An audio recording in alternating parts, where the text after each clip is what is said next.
noches. El tema que me tocó dar en esta oportunidad es patologías de la placenta, las causas de cesárea de urgencia y el manejo anestésico de ambas. Van a ver que en la clase primero hablo un poco de lo que es placenta, sus alteraciones. En lo que es manejo anestésico hay como algunas cosas muy puntuales y después más en cesárea de urgencia, que vendría a ser como el manejo de la placenta y sus patologías. Ahí está un poquito más detallado la parte de anestesia. Así que vamos a empezar primero con una breve introducción,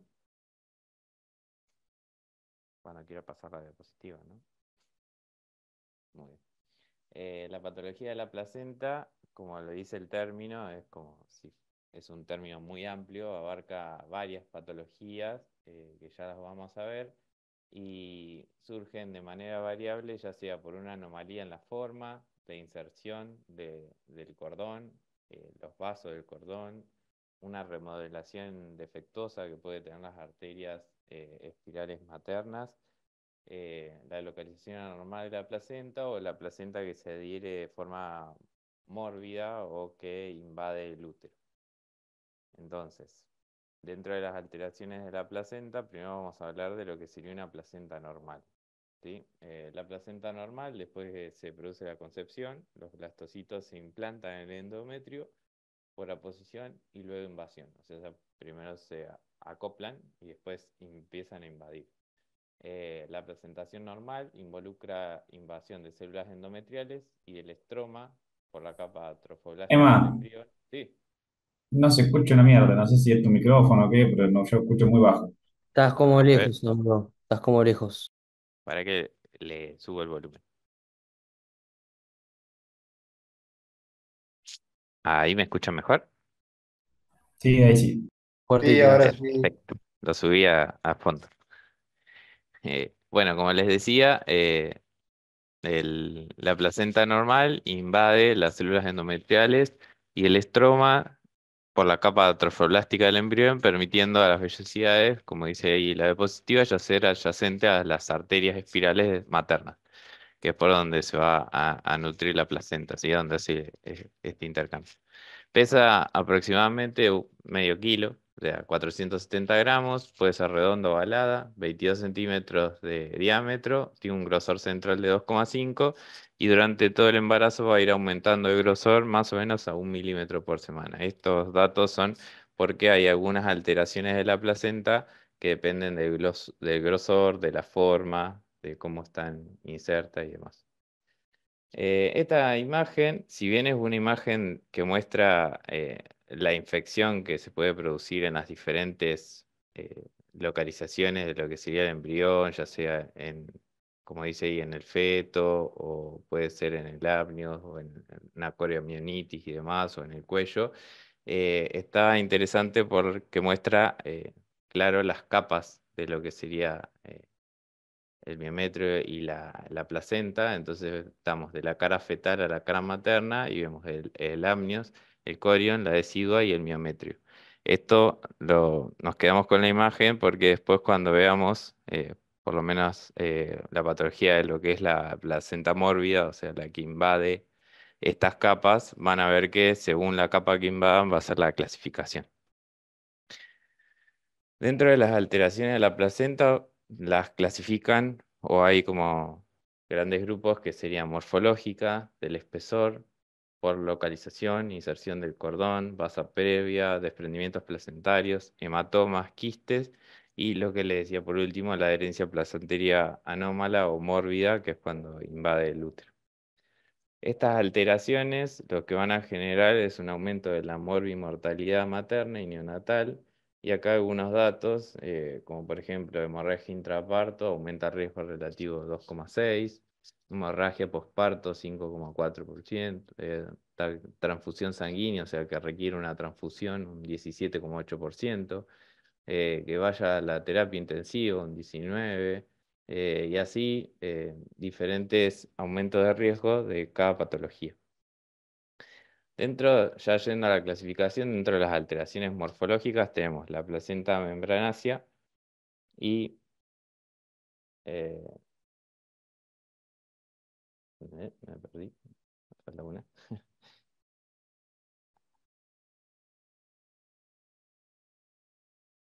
membranácea y la anterior, subcenturiata. Ahí está.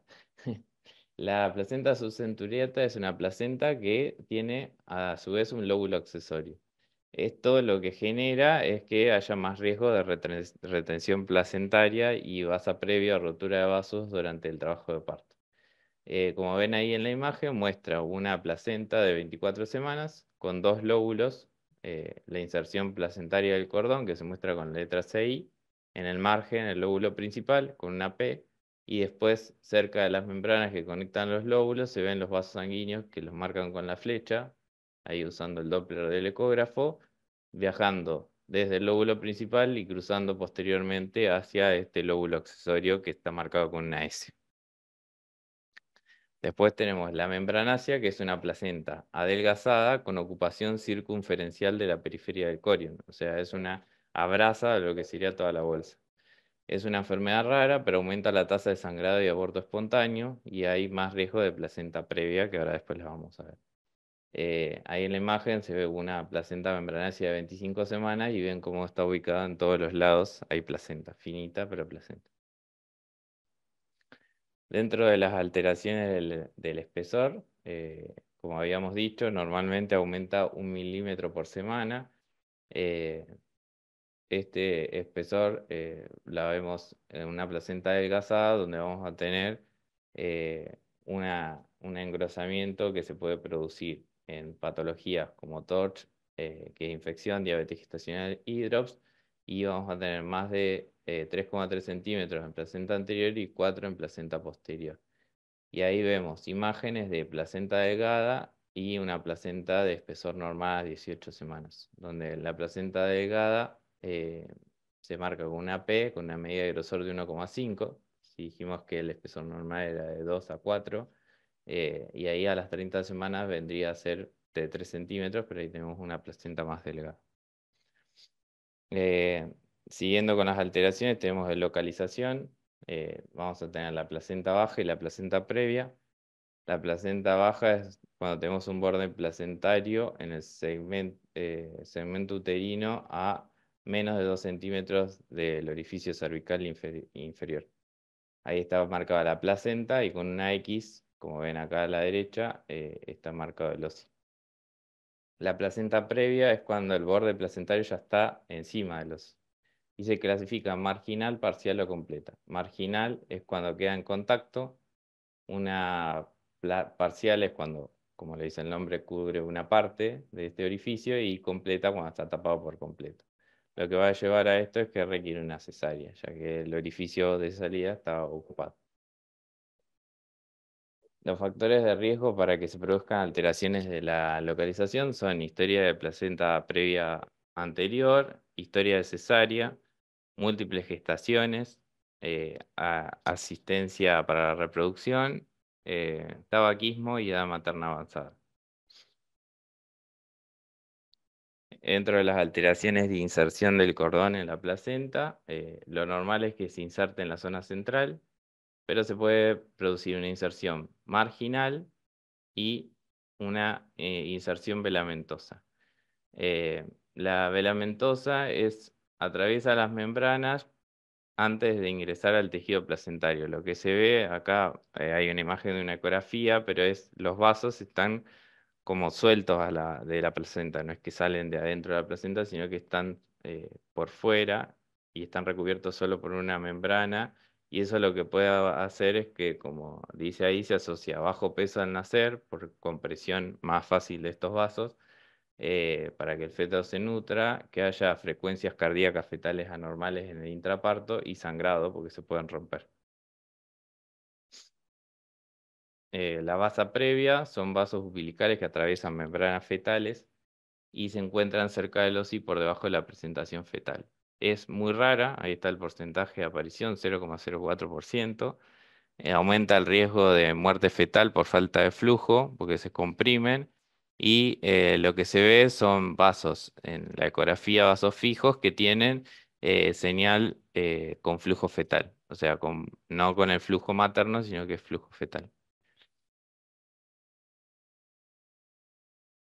Quistes placentarios, otra de las patologías que puede tener la placenta, son benignos, son frecuentes del segundo al tercer trimestre, tiene una prevalencia del 2 al 7%, se ven en la cara fetal de la placenta, sobre todo en la inserción del cordón, son avasculares y no están relacionados con complicaciones. Ahí en la imagen se ve la P sería la placenta con los vasos de la misma y acá un quiste grande, anecoico, donde se ve de la cara fetal. Abajo esto sería el feto. El desprendimiento placentario, otra de las patologías que puede sufrir la placenta, es la separación, como le dice su nombre, del lugar de implantación. Ocurre en el 1% de los embarazos, el mayor riesgo de ocurrencia es entre las 24 y 26 semanas, y como factores de riesgo para que esto suceda está la hipertensión crónica, los traumatismos y la edad materna avanzada. Para hacer diagnóstico, más allá de la ecografía, se utiliza resonancia magnética y se clasifican grados. Esto muy obstétrico, ginecológico, pero bueno, va del grado 0 al grado 3, donde dependiendo el grado de desprendimiento es el riesgo para la hemorragia y la muerte del feto. El hematoma placentario también se puede clasificar según su localización en subcoriónico, retroplacentario y placentario. Eh, bueno, el subcoriónico es el más común y se produce por roturas de venas uteroplacentarias. El retroplacentario es rotura de pequeñas arterias deciduas con extensión entre la placenta y la pared uterina. Y el placentario que está en el espesor de la placenta. Justamente acá abajo en la imagen se ve una ecografía de un hematoma intraplacentario, que sería este último, donde se ve la heterogenicidad de la placenta, ¿sí? Donde hay imágenes que son isoecogénicas y hiperecogénicas. La adherencia placentaria mórbida, que era la última como alteración que estaba en la clasificación, es cuando se produce la invasión del miometrio por la placenta, lo que lleva a la falta de separación de membranas cuando se produce el parto o alumbramiento. Como factores de riesgo para esta patología se vio que la cesárea previa, la placenta previa, la cirugía uterina previa y el síndrome de Asherman. Se clasifica en ácreta, que es un contacto directo con el miometrio, por eso le decía que era importante la primera imagen donde teníamos las capas, ¿sí? La íncreta, que ya lo invade al miometrio, y la pércreta, que es cuando la invasión se produce a través de la serosa, o sea, sobrepasa el miometrio y ya puede ir a la vejiga, puede invadir otras estructuras, ¿sí? Eh, Acá lo que vemos es en la imagen una pérdida del espacio retroplacentario normal y una reducción del grosor del miometrio, eh, donde vemos que esto se reduce porque hay una invasión de la placenta, ¿sí? Acá tenemos un poco de los factores de riesgo. Como ven, todas las alteraciones de la placenta y algo que llamaba la atención en los diferentes artículos que vi es la cesárea previa, ¿sí? La cesárea previa, cómo aumenta el riesgo, más de 3 cesáreas, un riesgo relativo de 55,9. Es bastante. Y hablaba el artículo de que nosotros como anestesiólogos nos tenemos que preparar porque cada vez hay más cesáreas. Si cada vez hay más cesáreas, más de estas patologías vamos a tener en el quirófano en el día a día, ¿sí? Bueno, después hay un montón de legrados también con respecto a ahora los procedimientos que se producen de ILE, IBE y demás, que los legrados son un poco más comunes. Remoción manual de la placenta, historia de endometritis, miomectomías, todo lo que sea cirugías intraútero también generan aumento de esta patología y de las anteriores. Acá un grafiquito donde se ve la ácreta, la íncreta que ya invade el miometrio y la pércreta que se traspasa, ¿sí? Acá un diagrama de lo mismo. Decido a miometrio, acá ácreta empiezas a tener contacto con el miometrio, íncreta está dentro del miometrio, pércreta lo traspasó, pasó a la serosa y puede invadir estructuras adyacentes. ¿Cuál es el manejo? El manejo, decía la literatura, tiene algunos pilares. Siempre la identificación temprana de una placentación anormal, que esto lo va a hacer el equipo ginecostétrico. Manejo por un equipo multidisciplinario en una instalación especializada. Esto Ahora después vamos a ver un grafiquito, pero este punto lo marcaba como importante la bibliografía porque reduce bastante la morbimortalidad tanto materna como fetal. No es lo mismo que se maneje una placenta normal en un lugar no preparado, donde no hacen habitualmente, a donde hay un equipo multidisciplinario con toda esta cantidad de especialistas que se necesita o que se debería, y acá abajo está la reducción de tasa de complicaciones, según este equipo especializado, es del 74% al 47%, bastante, y en la mortalidad se vio disminuida a 0,22. Eh, el equipo es bastante grande, dice que por ejemplo, para una placenta mórbida o una placenta que invade el miometrio, deberíamos tener una unidad intensiva para adultos y neonatal, un banco de sangre con acceso inmediato, radiología intervencionista, un equipo multidisciplinario donde se incluye tanto el especialista materno-fetal, un obstetra, ginecólogo, urólogo, cirujano, anestesiólogo, radiólogo, cirujano vascular, hematólogo, intensivista y neonatólogo. Un equipo gigante y en la cual todos tienen que estar de acuerdo. Tanto para el manejo anestésico lo clasificaba en paciente, equipo y quirófano y daba algunos puntos importantes. En lo que es el paciente, tratar de que si bien puede haber algunas patologías de la placenta como las que vimos que nos lleven a una urgencia, la mayoría de estas patologías se trata de que sea una resolución planificada, ¿sí? Se hace el diagnóstico y se planifica la resolución quirúrgica con todo ese equipo multidisciplinario para reducir la morbimortalidad y tener eh, un resultado más satisfactorio. Entonces, en el paciente, evaluarlo detalladamente, evaluación del riesgo para una anestesia general, la vía aérea, las comorbilidades, el riesgo de aspiración. Se recomienda que siempre sea un anestesiólogo experimentado o del equipo el más experimentado.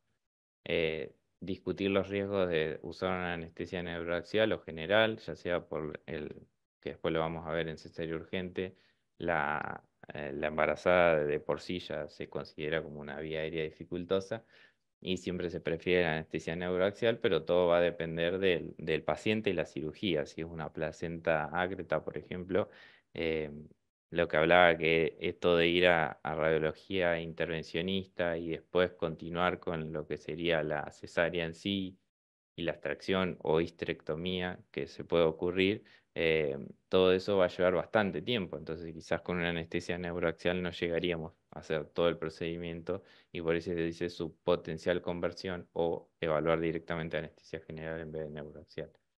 El ayuno y la profilaxis, ya que la embarazada se considera una paciente con estómago lleno, profilaxis de tromboembolismo, el equipo, como lo dijimos, un plan obstétrico con los procedimientos adicionales que se puedan llegar a realizar, un equipo multidisciplinario, tener hemoderivados por una transfusión masiva, rever las imágenes de la invasión y la posición de la placenta.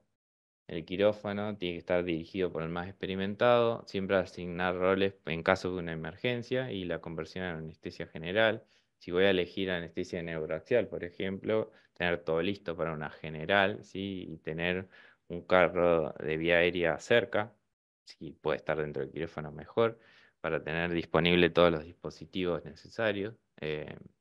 Nombraba algo que nosotros en la página, para las chicas más que nada, tenemos un tutorial que usaron en una cirugía de un paciente testigo de Jehová, un cell saver, que es un equipo que lo que hace es como recuperar la sangre intracirugía. Y la bibliografía, esto lo saqué de la Asociación Mundial de Anestesia, recomendaba que en el caso de tenerlo, usarlo, tenerlo para lo que sería el manejo de sangre. Monitoreo invasivo, infusor rápido de fluidos, considerar monitoreo de gasto cardíaco, vasopresores inotrópicos y siempre disponibilidad en cama de terapia intensiva.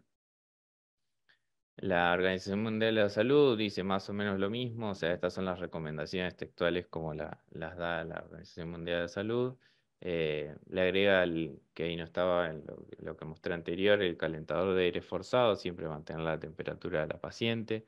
Habla de los monitores invasivos, lo mismo, disponibilidad de especialistas, equipo y monitoreo. Como recomendaciones también hablaba de que tener siempre un mínimo de 2 catéteres intravenosos de grueso calibre, 16 o 14, colocados antes de la incisión para facilitar la rápida administración de sangre y fluidos. Hablaba también de una vaina introductora o catéter venoso central para pacientes que tengan accesos vasculares difíciles o para una resucitación rápida con grandes volúmenes y administración de vasopresores. Tener los vasopresores listos. En lo que es la inducción, como ya dije, general, neuroaxial o técnica combinada, se va a discutir según la paciente las consideraciones de una posibilidad de un procedimiento prolongado y una hemorragia potencial. Lo que es fluidos, administración apropiada de fluidos, siempre guiado por el monitoreo clínico y hemodinámico que le colocamos a la paciente. Transfusión sanguínea basada en los protocolos de la institución donde estemos realizando el procedimiento. El recuperador sanguíneo, como dije, y ácido tranexámico, 1 gramo intravenoso, lo recomendaba. En otras consideraciones, bueno, la necesidad de una radiología intervencionista, se puede requerir dosis repetidas de profilaxis antibiótica si vamos, depende de la duración o si hubo alta pérdida sanguínea y nosotros lo repusimos. Fármacos uterotónicos, después vamos a hablar en lo que es cesárea urgente las dosis y qué fármacos tenemos disponibles. Y comunicación efectiva siempre entre el equipo anestésico y obstétrico. En las consideraciones obstétricas, esto muy para arriba, en estas patologías lo que se hace, como les decía, es siempre planificar. Se prepara a la familia, a la paciente, de todos los escenarios posibles que pueda haber de cirugía y se planifica la cesárea siempre entre la semana 35 y 36.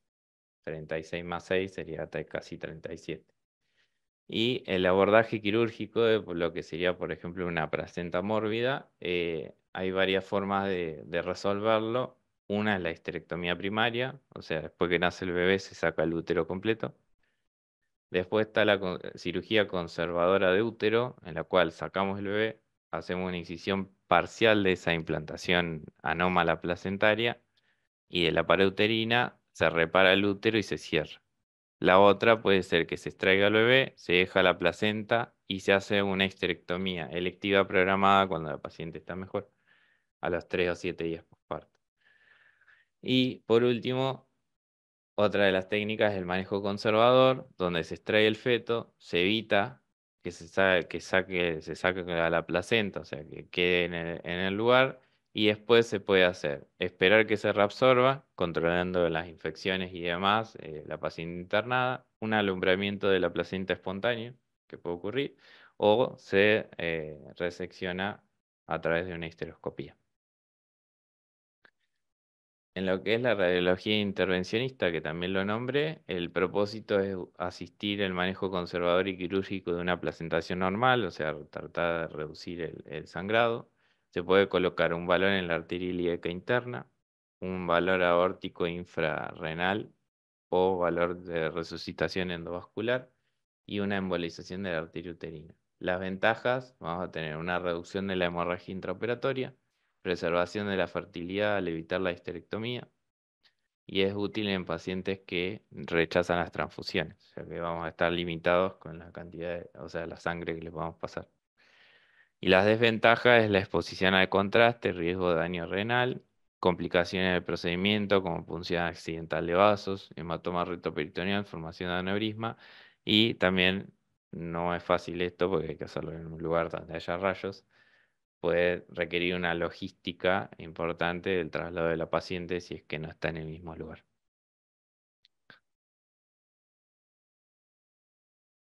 Muy bien. Eso es lo que era alteraciones de la placenta.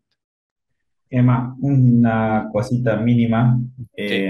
para agregar a eso. Esto es más que nada un manejo obstétrico. Eh, yo lo sé porque lo había hablado con Sol en su momento. Ujú, De una paciente que habíamos tenido nosotros en el materno, viste que le hacen hemodinamia, le hacen la embolización de la uterina, teóricamente, para disminuir el sangrado, que esto, que lo otro. Bueno, los últimos estudios del Clínic de Barcelona y todo eso dicen que no, en realidad la embolización de la arteria uterina, todo eso no disminuye la tasa de sangrado obstétrico ni de pacientes que terminan en histerectomía. La realidad es que acá lo siguen haciendo, más allá de las nuevas guías, así que bueno, nuestro manejo va a ser lo mismo, pero en cuanto a ellos, esto último no tendría mucha utilidad según las nuevas guías. Le va a tocar hacerlo igual, porque la realidad es que en el materno, cuando vayan, lo hacen, no sé por qué, pero bueno, Ujú. para que lo sepan. Tampoco se lo van a discutir Bien, a los tetas, no le van a ir a decir, no, porque yo leí que, porque lo van a mandar a cagar, pero claro, es sí. para tenerlo en Bueno, sí. Cesárea urgente, ¿sí? También el segundo tema era la cesárea urgente, sus consideraciones y vamos a ver un poquito de la clasificación de cesárea urgente, eh, definición y después el manejo anestésico, algunas consideraciones, ¿sí? Bien, ¿qué es una cesárea? La cesárea es una intervención quirúrgica en la cual vamos a realizar nosotros no, pero bueno, se realiza una incisión en el abdomen, la parotomía y en el útero de la madre para extraer uno o más veces. Eh, Actualmente, y esto es lo que le nombraba anteriormente, es que se produce, según las cifras, el 15% de los nacimientos de todo el mundo son por cesárea y se observa un incremento de la tasa de operación de cesárea hasta el 60%, lo que va a implicar un incremento de embarazos de alto riesgo y casos de pacientes obstétricas que se presentan en situaciones que pueden amenazar su vida y la del feto. Recordemos también, como hablamos de la placenta, que cada cesárea aumenta el riesgo de alteraciones de la placenta. ¿Sí? Así que, por un lado, aumentó la tasa de cesárea y es una cirugía que se ve simple para el nacimiento y no se produce todo el trabajo de parto y demás, pero como toda cirugía tiene sus complicaciones, intra y post. Eh, y como les decía, representa una parte importante de nuestra práctica diaria como anestesiólogos. Ya van a ver cuando vayan al materno que la cantidad de partos no es muy elevada, sí hay muchas cesáreas programadas. Y las cesáreas se clasifican en programada, de urgencia, y dentro de urgencia van a estar las diferibles, las no diferibles y la urgencia absoluta. Bien, esta clasificación que utilicé es de un consenso de la Sociedad Española de Ginecología, es del 2006, pero hicieron una guía como una actualización en el 2015 y la clasifica la categoría 1, sería la cesárea urgente de realización inmediata, o sea, la absoluta. Son situaciones obstétricas que por existir una grave amenaza para la salud de la madre o del feto requieren la intervención quirúrgica inmediata y sin demora. Después tenemos la categoría 2, donde vamos a tener una cesárea urgente de realización no diferible, donde existe un riesgo que se va potenciando a medida que pasa el tiempo. Entonces, la indicación de cesárea está, hay que hacerla en un tiempo óptimo y breve, pero no es que hay que hacerla ya. Lo que hay que hacerla para evitar el deterioro que se está produciendo progresivo de la salud, tanto de la madre o del feto. Acá en este cuadrito tenemos algunos ejemplos de lo que serían indicaciones de cesárea de urgencia dentro de la categoría 1, donde hay grave estado materno, cualquiera sea la índole, sospecho de una rotura de útero, una hemorragia intensa, un desprendimiento precoz de placenta, un prolapso de cordón y una pérdida grave del bienestar fetal en el anteparto o dentro del intraparto, con bradicardias intensas, acidosis grave que no recupera, ¿sí? Estas serían las que tiene que ser, es una urgencia absoluta y hay que resolverla ya. Después tenemos dentro de la categoría 2, que si bien hay que resolverlo en un tiempo, que ahora después vamos a ver más o menos cuáles son las recomendaciones de tiempo para realizarlo, se puede diferir un poquito, ¿sí? Y tenemos la distosia, que es parto estacionado, anomalías de la posición, actitudes fetales en desproporción pélvico-cefálica, trastorno de descenso fetal, fracaso en la inducción del parto, situación transversa, depodálica, prematuridad extrema, tumor previo, presentación en deflexión, cuando no se presenta en el canal pero está al revés, pérdida de bienestar fetal menos grave cuando hay una acidosis leve o recupera, ¿sí? Rápidamente. Muy bien. Dentro de la categoría 3 es la cesárea programada no urgente o diferible con parto desencadenado antes de su realización. Dice, no hay motivo de urgencia, pero el adelantamiento imprevisto obliga, si persiste la indicación, a realizarla en cuestiones de horas, siempre dentro de la misma fecha o jornada de trabajo en la que ingresa la paciente. Acá tenemos trastorno de la mecánica obstétrica, detención de la dilatación, no encajamiento fetal, fracaso en el desencadenamiento o maduración, inicio de trabajo de parto en contraindicación de una vía baja, o sea, en contraindicación de un parto, y anomalías del ritmo fetal con periodos de recuperación. Por eso es que decía que no hay motivo de urgencia, pero se adelantó, inició el trabajo de parto y tenía una indicación previa de una cesárea.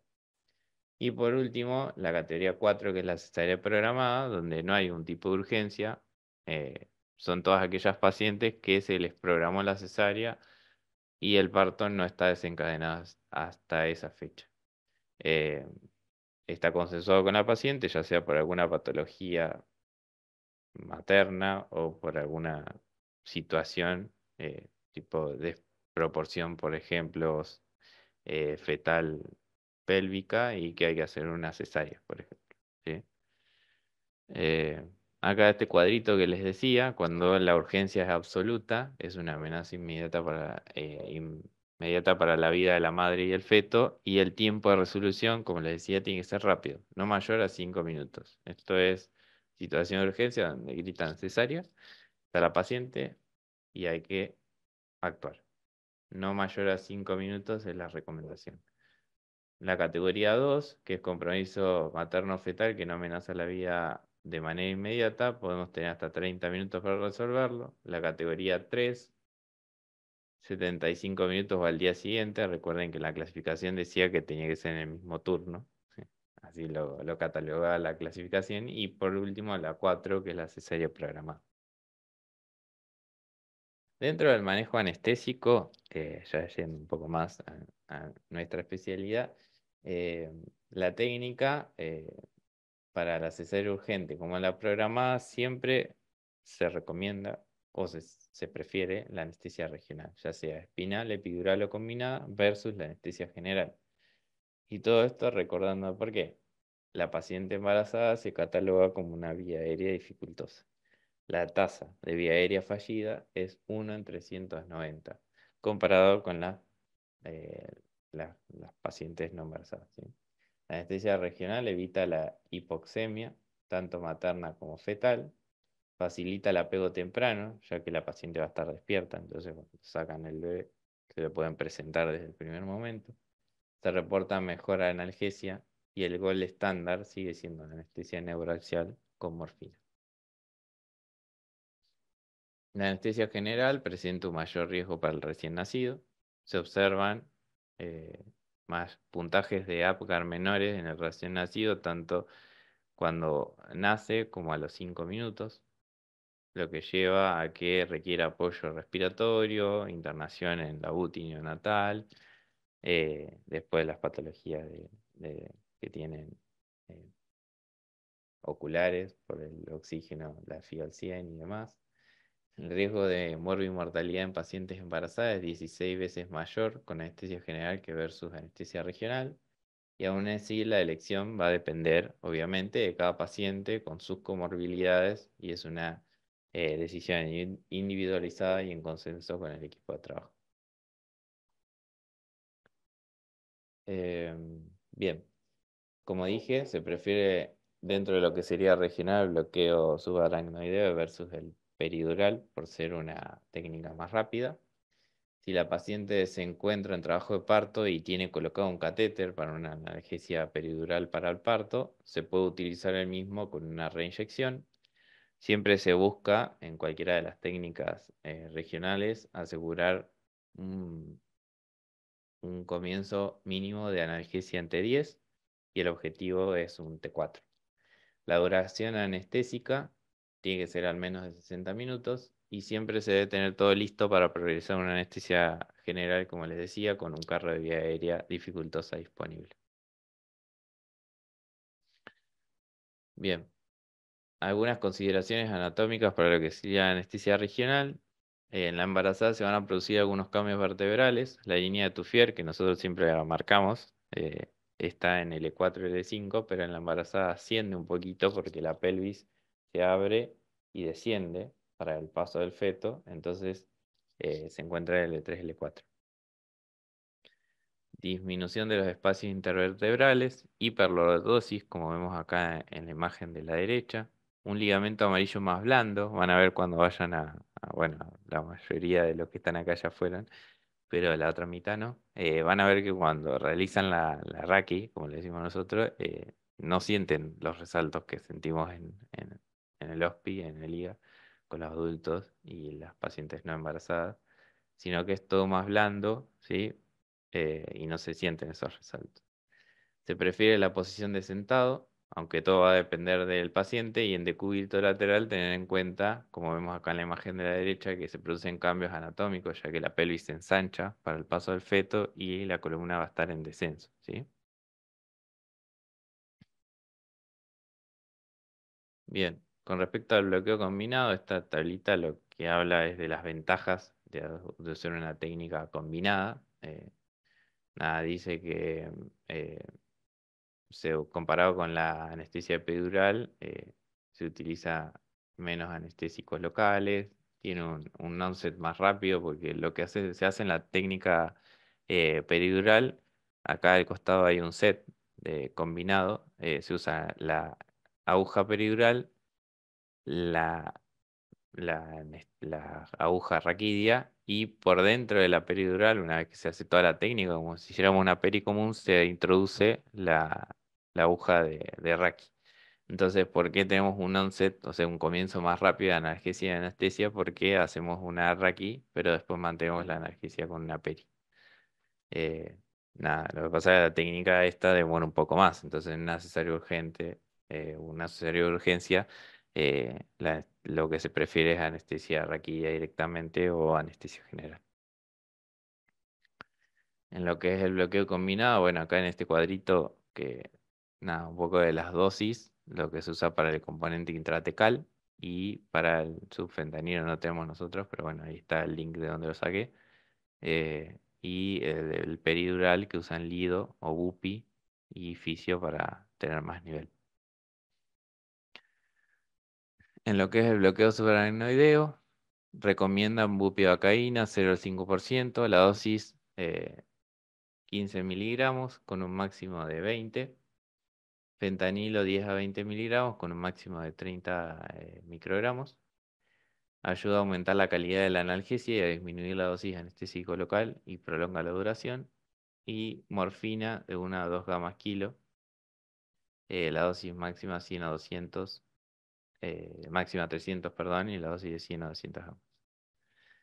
La dosis se reduce por disminución de las proteínas plasmáticas, o sea, anestésicos locales, aumento del pH del líquido cefalorraquídeo, distensión de las venas epidurales por compresión de la vena cava inferior, lo que lleva a una reducción del espacio subaracnoideo, por eso se reduce la dosis de bloqueo subaracnoideo y se evita la inyección durante la contracción, ya que aumenta la altura de bloqueo. Cuando está en una contracción puede aumentar la presión intradural y aumentar la altura de bloqueo que estamos realizando.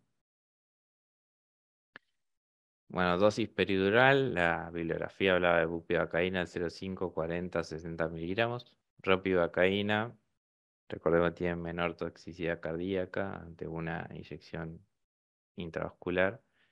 eh, Fentanilo de 50 a 100 gamas, morfina 3 a 5.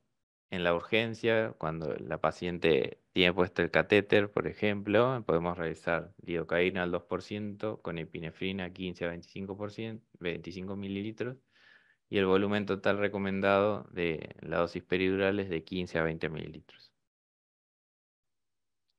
Las contraindicaciones para un bloqueo subaracnoideo peridural va a ser, como ya sabemos, la negativa del paciente, una hipovolemia importante o shock, hemorragia no controlada o anomalía de inserción placentaria con riesgo importante de hemorragia identificado antes del parto, infección del sitio de punción, enfermedades del sistema nervioso central activas o hipertensión, endocraniana, coagulopatías, recuento plaquetario menor a 50.000, un TP menor al 50%, una emergencia obstétrica, necesidad de extracción fetal de extrema urgencia, sufrimiento fetal agudo, eclampsia y estenosis aórtica mitral severa.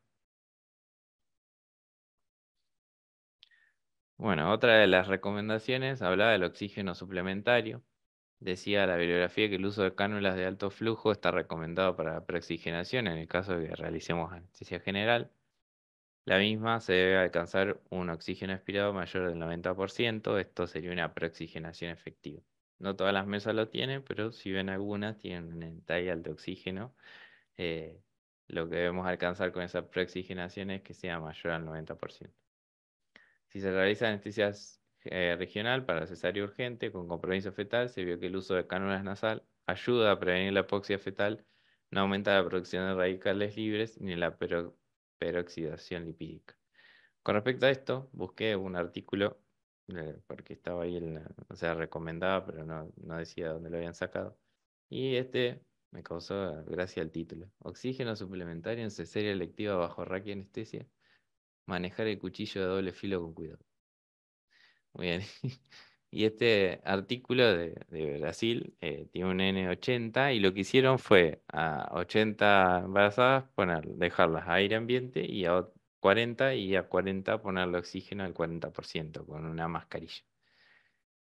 Y lo que hicieron fue tomar muestras tanto arteriales de la paciente y venosas como canalizaron la arteria y la vena umbilical. Y con eso vieron el entallal de oxígeno y el catabolismo. Y lo que ellos descubrieron es que lo que veían, acá dice, por eso le pusieron ese nombre, perdón, se me pasó la diapositiva.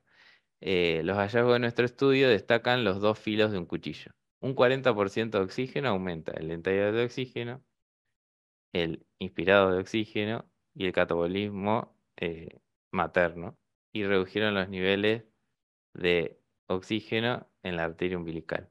El raro descubrimiento del aumento de estrés oxidativo en el grupo de aire en comparación con el grupo de oxígeno puede ser explicado por el estrés, perdón, no llego a verla porque tengo el puteado.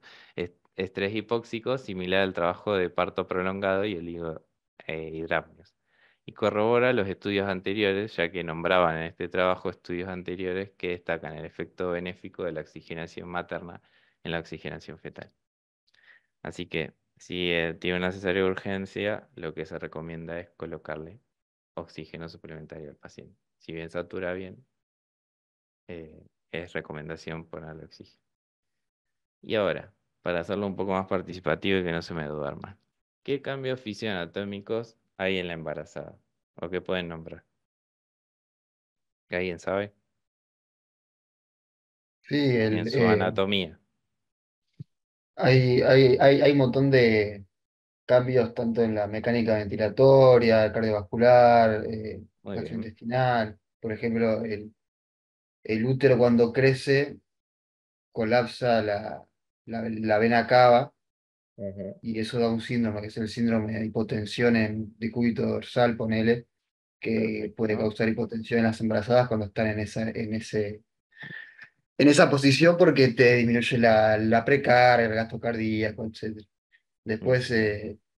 también el útero cuando va creciendo, como que mueve todo el estómago, la porción terminal del esófago, y eso causa también regurgitación, te puede aumentar el riesgo de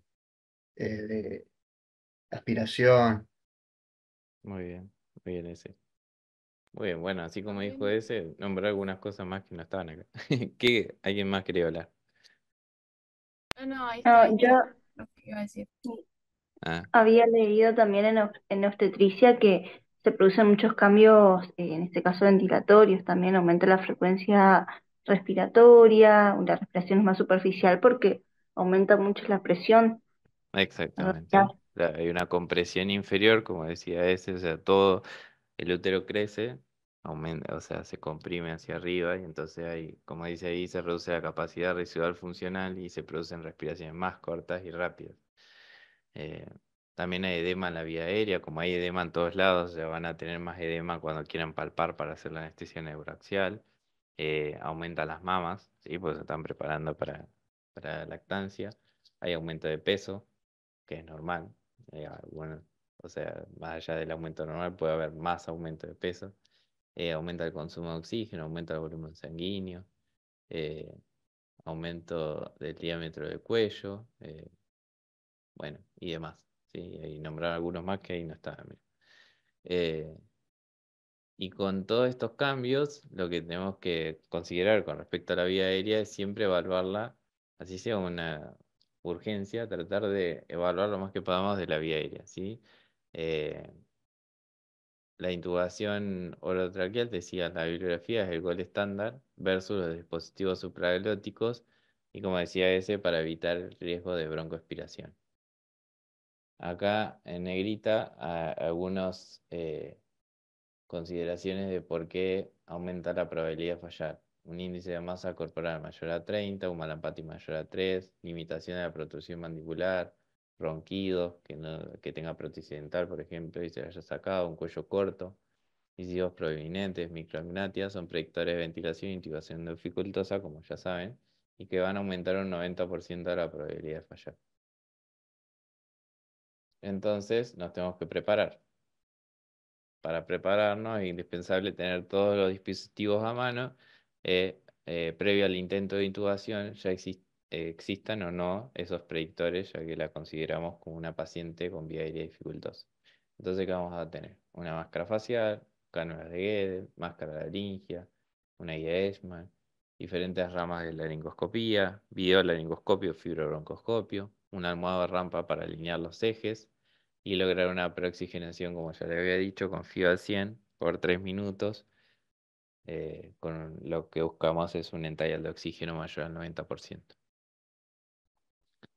Eh, Había una frase que estaba ahí en la bibliografía que decía: la intubación vigil bajo fibrobroncoscopía óptica flexible es el método estándar en estos casos cuando ya vemos la vía aérea dificultosa predicha.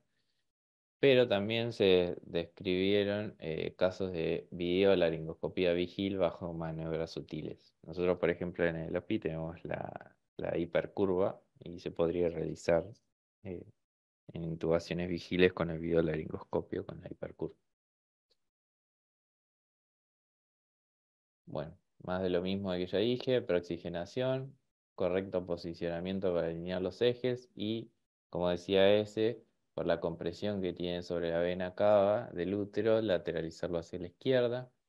Secuencia de intubación rápida, compresión cricoidea. Recuerden que la presión no está demostrado que tenga un beneficio, pero tampoco un maleficio, por decirlo de alguna forma. Así que la presión cricoidea la recomendaba. Limitar los intentos a dos con cada técnica que usemos, ya sea con tubo, máscara, laringe, lo que sea, o con laringo común, videolaringo y demás. Se prefiere el uso de videolaringoscopio de inicio. eh, y luego del primer intento fallido hay que cambiar el escenario. Siempre que tengamos una vía aérea y tengamos una complicación para intubar, hay que hacer algo. No nos va a quedar intentando siempre lo mismo, ¿sí? Entonces disminuimos la presión cricoidea, recolocamos la posición del cuello en la almohada, utilizamos una guía. Si volvemos a fallar, vamos a utilizar máscara facial para lograr la oxigenación y si la logramos, intentamos otra vez y si fallamos otra vez, vamos a cambiar una persona que sea más experimentada, obviamente pedir ayuda, priorizamos la oxigenación. Podemos usar un dispositivo supraglótico o colocar una cánula de Guedel y ventilarlo bimanualmente. Dentro de la premedicación, hablamos de que la paciente embarazada tiene un retardo en el vaciamiento, sobre todo cuando está en el trabajo de parto, no durante el embarazo en sí, sino cuando está ya en el trabajo de parto o estamos en esta situación de que van a nacer. Hay un retardo de vaciamiento y por toda esa presión intraabdominal que tiene, aumenta la posibilidad de regurgitación. Entonces, vamos a hacer una premedicación antiácida y antiemética. ¿Se les ocurre qué hacemos?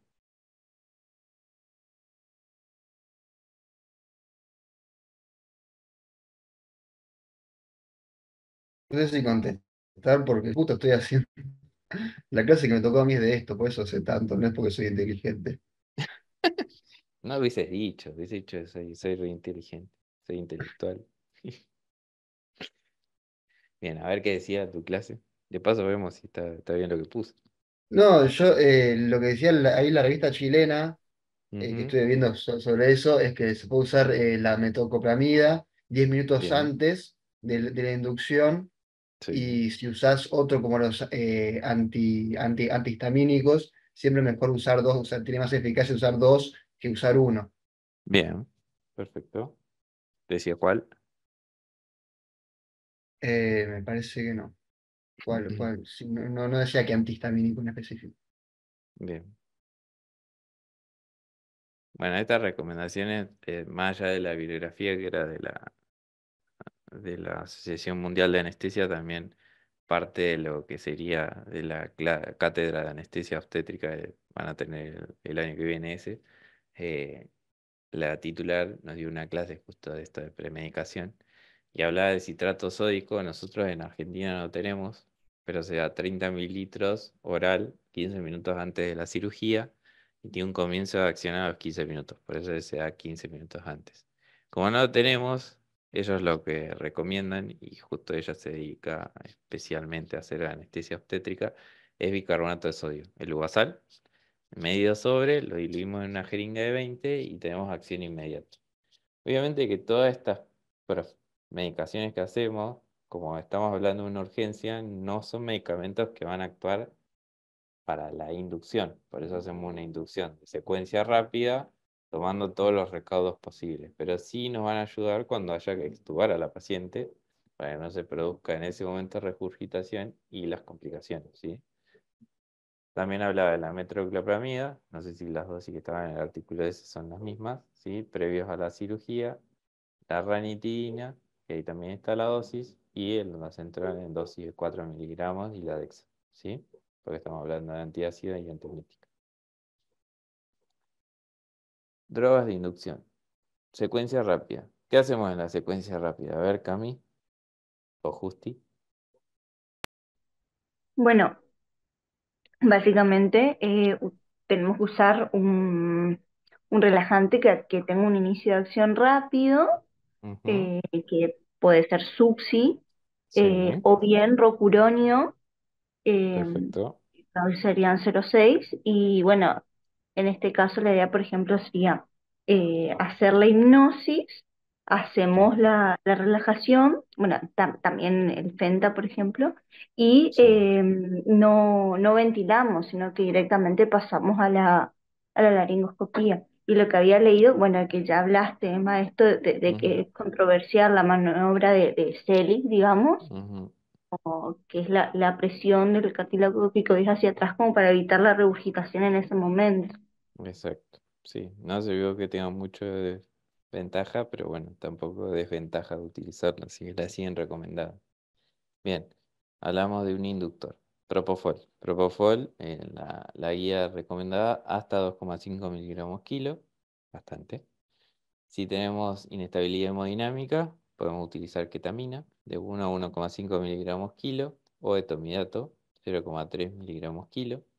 Los relajantes, como dijiste, Gami, se puede usar rocuronio, ya que no posee los efectos adversos que tiene la Suxi.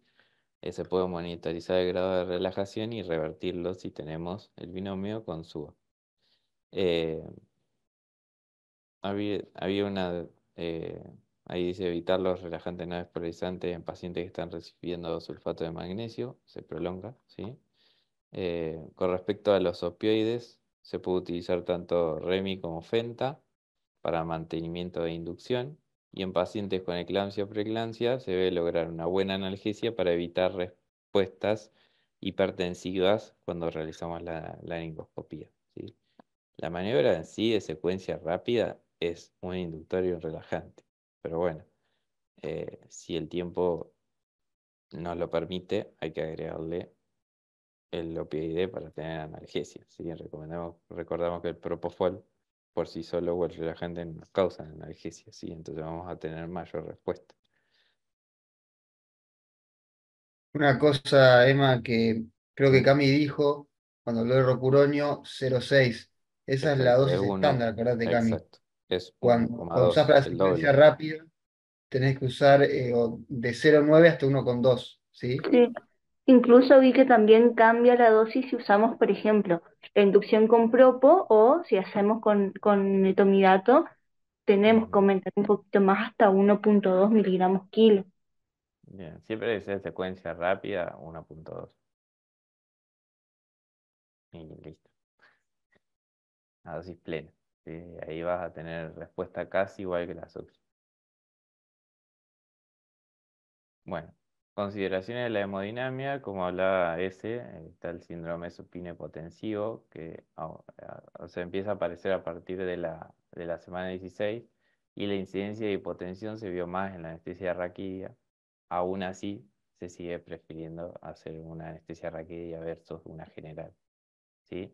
Este síndrome se produce por una compresión de la vena cava y está presente en el 10% de las embarazadas atérmicas con un bloqueo simpático extenso que producimos nosotros, una reducción del gasto cardíaco materno y del flujo uteroplacentario, todo esto se suma y generamos más inestabilidad hemodinámica. Entonces, decúbito lateral izquierdo para realizar el bloqueo o desplazamiento uterino izquierdo cuando la paciente se acuesta, llenado vascular concomitante con cristaloides. En algún momento se habló de que se recomendaba administrar cristaloides previos al bloqueo neuroaxial, apenas entraba la paciente, se hacía una carga de líquidos.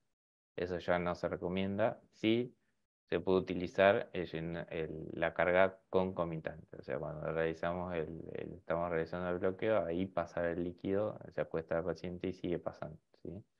Vasopresores, esto sí, para disminuir la vasodilatación, ¿sí? Se puede usar fenilefrina, efedrina, etilefrina o noradrenalina, como usamos nosotros, de 0,03 a 0,05 gamas kilómetro. Y por último, como nombré al principio, están la profilaxis para la atonía uterina, ¿sí? Y acá vamos a tener la oxitocina, la carbetocina y la ergonovina. La que más se utiliza y que van a ver es la oxitocina, ¿sí? Vienen ampollas de 5 a 10 unidades internacionales en 1 mililitro. La vida media es corta, de 10 minutos, por eso se utiliza una infusión posterior, ¿sí? La dosis recomendada es de 1 a 3 unidades. Van a ver que le dicen, hacerle 10 unidades de oxitocina en bola. No. La dosis recomendada es de 1 a 3, ¿sí? Contra ellas se saturan todos los receptores y no es necesario hacerle más, ¿sí? Lo que sí después se deja en infusión, o sea, el resto se cargan en el suero porque tiene una vida media bastante corta, entonces necesitamos que se mantenga su acción en el tiempo hasta que se revierte la dilatación uterina, o sea, hasta que no hay más riesgo de sangrar. Los efectos adversos de la oxitocina son vasodilatación periférica, que cuando hay hipovolemia es bastante mal tolerada, hipotensión, taquicardias, arritmias, isquemia miocárdica con elevación del ST en más de 10 unidades en bolo, náuseas y vómitos, eso se ve bastante, sobre todo en embarazadas, y cefalea. La carbetocina, la ampolla viene de 100 gamas en 1 mililitro. Es un análogo sintético del anterior, tiene una vida media que es mayor, de 4 a 10 veces, produce una contracción tetánica del útero tras 2 minutos de su administración intravenosa o intramuscular y dura 4 a 5 horas, por lo que no requiere un mantenimiento. Y la dosis es 100 gamas en un vuelo lento. Los efectos adversos son similares a la oxitocina, porque es un análogo de ella. Y por último, la ergonovina, que viene en una ampolla de 0,2 miligramos en 1 mililitro, se usa intraparto, es el oxitóxico de segunda línea cuando la oxitocina no funciona o cuando no está disponible. Su uso está recomendado, como dije, ante no respuesta de oxitocina. Está contraindicado en la hipertensión, la preeclampsia, el asma y en cardiopatía isquémica. Produce contracción rápida y sostenida del útero, vida media de 120 minutos y la dosis 0,3 miligramos en bolo lento, endovenoso o intramuscular y se repite cada 15 minutos hasta 1 miligramo. Los efectos adversos son náuseas, hipertensión y espasmo coronario, por eso no está contraindicado en cardiopatía isquémica. Y eso es todo. Acá está la bibliografía que usé. Y demás. Muy bien, Emma, muy completa. Igual, nada, hablaste de otras cosas que no estaban puntualmente en la clase, pero viene bien porque son temas que siempre son útiles. ¿Qué era placenta? Toda patología de la placenta Y cesárea urgente. y cesárea de urgencia. Perfecto. Justo me llamaron y tuve que para una parte no la escuché, por ahí lo hablaste ahí. Cuando vos tenés cualquier paciente con una placenta, con cualquiera de las patologías, por ejemplo, la placenta acrata, Ujú. ¿qué hacen en el materno? ¿Contarle a las chicas o alguna vez hiciste la embolización primero por hemodinamia? No, nunca me tocó Marte. Yo Ah, he ok. contado un poquitito de que si lo llevan a hemodinamia, hacen la embolización y después lo traen a lo que sería el quirófano obstétrico para realizar la extracción. Eso siempre se hace programado, No, no, ¿sí? no, no hacen, no lo llevan a quirófano, hacen todo ahí. Hacen la cesárea en hemodinamia. Primero le sacan Una parte no el. se te escuchó yo, no sé si fui yo el que no escuché, pero había No se- entendido eso por ahí. Ahora se escucha lo que hablo o no se Se escucha nada. cortó. No, ahora se escucha, pero en ese momento se cortó un Ah, pedacito y por eso. hacen todo ahí, Bien, preparan la paciente, todo en hemodinamia y hacen ahí la embolización y la cesárea y toda la cosa, todo en el mismo lugar. No es que hacen la embolización y después llegan a la paciente a quirófano y le hacen la cesárea. Preparan todo en la sala de hemodinamia. perfecto. Eh, y después lo que le decía eso, que no tiene indicación ni en las nuevas guías obstétricas, se vio que no previene el índice de sangrado postparto, ni el índice de histerectomía, ni nada. O sea, como que no tiene mucha ventaja hacer la embolización de las uterinas en los nuevos estudios. Pero bueno, acá lo siguen haciendo. Así que les puede llegar a tocar que tengan alguna placenta aberrante, increta o algo de eso y que le tengan que hacer la cesárea en hemodinamia. Sí, cuando yo iba al materno hacíamos, a todas les hacían de forma programada, porque cuando venía de urgencia, ahí agarrate, paciente que no está controlada, que no tiene el diagnóstico, y cuando viene de urgencia, ahí está el problema, ¿sí? Ahí nada Sí, de embolización ni nada, eso va a histerectomía en el mismo total. acto quirúrgico. Sí, sí, Entonces, en la clase así, hablé de los diferentes tipos de resoluciones que se pueden llevar y bueno, hablaba eso de la intervencionista, las ventajas, desventajas. Estaba ahí en la clase. Lo bien, charlamos un poquito. perfecto, Y otra cosa perfecto, a o sea, agregar es el tema de la ergonovina. Tengan cuidado, la ergonovina es intramuscular. La dosis endovenosa tiene que ser en bolo demasiado lento, diluida o solamente para una emergencia algo extremo, Exacto. porque Sí. producen mucha vasoconstricción coronaria y puede Ujú. producir disnea, angor, arritmia, crisis hipertensiva. Así que si le piden en algún momento pasar ergonovina, no le hagan ergonovina en bolo, a menos que si una paciente se está muriendo, hágansela intramuscular. Sí. bueno, no sé si tienen alguna duda, acuérdense cualquier patología de la placenta y está con trabajo de parto, es una emergencia, ¿sí? Es una emergencia, porque son las cosas que tenemos que conocer. ¿Por qué son estas clases? Para cuando la ginecóloga les diga que tiene un paciente con bradicardia fetal, que la paciente tiene patologías, una placenta semincreta y tiene que ir de urgencia porque está con trabajo de parto, tienen que estar ahí en el momento, ¿sí? Porque cualquier problema que tengan, un retardo de la anestesia, después les van a echar los culpas a ustedes. Entonces, eso es muy importante que tengan noción de la emergencia y de los tiempos de este tipo de cirugía. ¿Y después qué recomendaban? ¿Anestesia raquidia o general, Siempre que se pueda anestesia Emma? raquídea, Marce. ¿Se escuchó? Anestesia raquidia. Sí, siempre que Por se más pueda, que sí. la El paciente, tema, porque una urgencia, una paciente que puede llegar a sangrar mucho, le va a sacar sí. todo lo que es el tono simpático.